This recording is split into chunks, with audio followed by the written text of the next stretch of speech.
Nameco and Dustin here. It's time to take a look at those relief pitchers, rankings, and tiers. We've done our best to decipher the bullpens, see which players are going to close for which teams. We think we've done a pretty good job, but obviously pay attention to spring training for all those battles and who wins those jobs. Nameco, Tier 1. Two guys that we know we can't miss on, and that's Kimbrel starting off there with the Atlanta Braves. You know, this guy last year in 77 innings had 127 Ks. Just simply ridiculous. Next is the ageless wonder, Mariano Rivera. No one's been able to hit his cut fastball, and they still probably ain't going to be able to hit it this year. And until he falls off the face of the earth, he's got to be up in Tier 1. Unbelievable, that guy. Tier 2 starts out with John Axford. Not only is he turning into a great closer, but he has the best mustache in the league. I hope he still has it. I haven't seen him in a couple months, but Axford, under 2 ERA, really came into his own last year. We like him moving forward. Next, Papelbon. He went from one great team to another. He's out with the Phillies now. Had a solid year last year. He should have a lot of save opportunities again this year as well. Moving on, Heath Bell. He has a new home as well. He's with the Marlins now. He had a nice year last year. We think he should have no problem racking up the save totals on his new team. And the last guy in this tier is the youngster, Jordan Walden, out there with Anaheim. You know, he's somewhat of a gamble, but we do like his upside. We like his K counts. We think he has a solid year. Tier 3 starts off with Joel Hanrahan of the Pirates. Now, this guy just had an incredible year last season. His walks were down. He only had 16, which was very impressive. 40 saves. With that said, the reason he's down this low is he's never really done that before, so he's got to prove at least one more year before we get him in that first and second tier. Next, at number 8, we have Drew Storen of the Nationals. I think the Nationals might win a few more games this year, and this kid was pretty ridiculous. Certainly like his upside. And then at number 9, we have Jose Valverde. Last year, he led the league with 49 saves, and the Detroit Tigers are probably going to only be better with the addition of Prince Fielder, so certainly look for him to have a high save total again. Starting off Tier 4 at number 10, we have J.J. Putz. You know, he's getting a little older these days. He's 35 years old, but he proved last year he can still get it done. Racked up 45 saves, ERA just over 2. Nice numbers for Putz. Next, one of my favorite guys, that's Kenley Jansen for L.A. He's not a lock to have the closer role, so it is a little scary ranking this high, but his upside is just there. This guy is amazing. He had 96 Ks last year in 53 innings with an ERA under 3. I'm excited to see what this guy can do if he gets the closer role. Next, Carlos Marmol just needs to get those walks under control. 48 walks last year in 74 innings. That was a big reason for why his ERA was over 4, but he should get a lot of save opportunities, and if he can get those walks under control, you know the Ks are going to be there. Next, we got Soria. Very disappointing year for him. He had an ERA over 4 as well, but we all know what he can do. We're hoping for a bounce back for him this year. Next, we have Jason Mott. He is penciled in as the closer for the Cardinals. He had a great year last year. You know, they pitched a lot of guys in the 9th last year with the Cardinals, but they settled on Mott, and he proved that he can do it. So we expect him to have another solid year.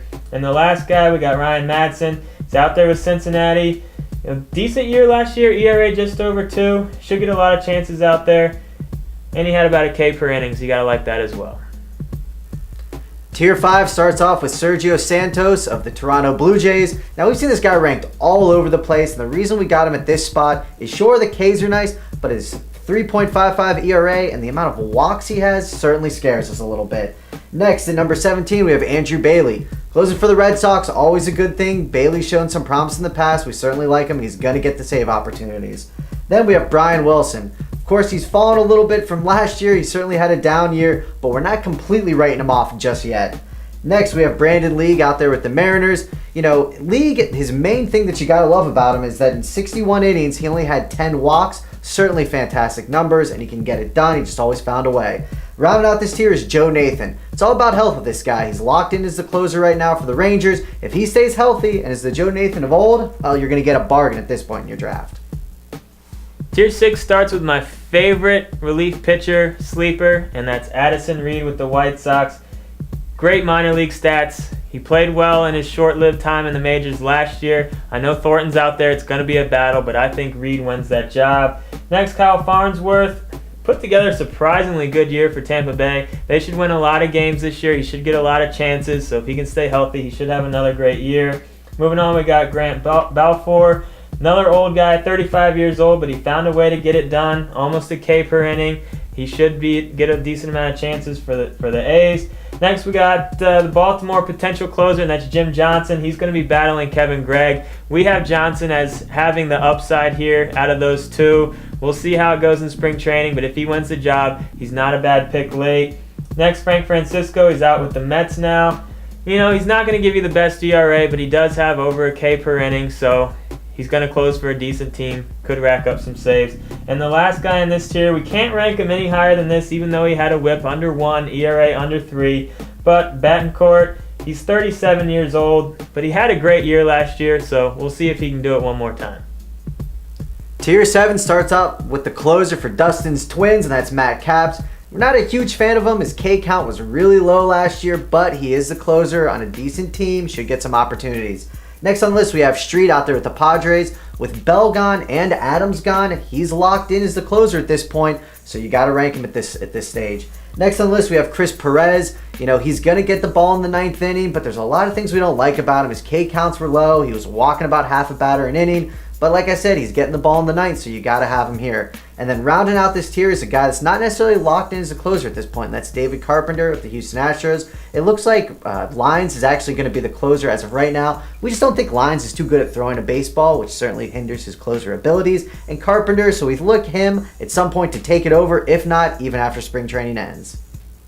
Tier 8 consists of guys that are either in a battle for the closing role in spring training or just really great setup men. The first guy, Johnny Venters, he would close for almost any other team in the league, but he has Kimbrel in front of him, so he's not going to be pitching in the 9th. But if your league counts holds, obviously he's going to give you a nice boost there. Next we have Javi Guerra. He's battling Jansen for that closing role, and Guerra might win that job. And if he does, he's going to give you great value for how late he's going to go in the draft, so definitely keep track of that one during spring training. Moving on, we got David Robertson at number 33. Here's the deal. Amazing year last year for this guy.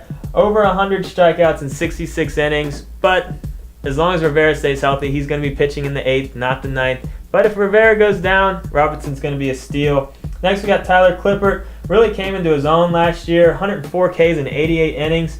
He's probably not going to beat out Storen, but great year last year. He can definitely help you in the holds category. At 35, we have Matt Thornton. Like I said earlier in the show, we really like Addison Reed, but Thornton is penciled in as his closer right now, so depending on how Reed does, Thornton might hold on to the job. And the last guy in this tier is Mike Adams out in Texas. He's proven that he can definitely be a dominant relief pitcher, and if Nathan stumbles at all, look for Adams to take over. Give him the heater. So there you go, the closers, relief pitchers, that's all wrapped up. As Dustin was saying at the beginning of the show, though, after spring training's all over, be sure you know who's exactly penciled in as the closers. However, of course, we did a pretty good job here for you. So go on the site if you have any questions, post in the forums, check out the cheat sheet and all of our other videos. Give him the heater, Ricky.